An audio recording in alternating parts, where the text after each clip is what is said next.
नमस्कार शेतकरी मित्रांनो, मी संतोष आवटे पॅसिफिका क्रॉप ब्रीडर्स तर्फे सर्व शेतकऱ्यांचे स्वागत करतो। आज आपण आलो आहे कळस कृषी प्रदर्शनामध्ये।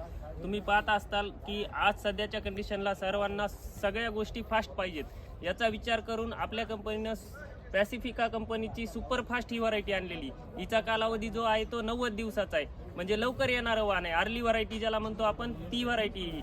आणि तुम्ही बघू शकता की एक समान आकाराचा प्लॉट बसलेला आहे। आणि हिची ओंबी जर सांगायची झाली तर ओंबी पण ठोकर आहे। या ओंबीमध्ये कमीत कमी 65 ते 70 दाण्यांची संख्या आहे। आणि सोनेरी दाना आहे, टपोरा दाना आहे, जेणेकरून ॲव्हरेज चांगलं मिळू शकतं। आणि बघू शकता फुटव्यांचं प्रमाण जर सांगायचं झालं तर इथं फुटवा जवळपास 25-30 जवळजवळ फुटवे झालेले आहेत। आणि याचा जो दांडा आहे तो जाड असल्यामुळं हा पडण्यास सहनशील वाण आहे। असा हा सुपरफास्ट ही व्हरायटी आहे, 90 दिवसात येणारी व्हरायटी आहे। सर्व शेतकऱ्यांनी लावावी आणि आपल्या ॲव्हरेजमध्ये वाढ करावी। धन्यवाद।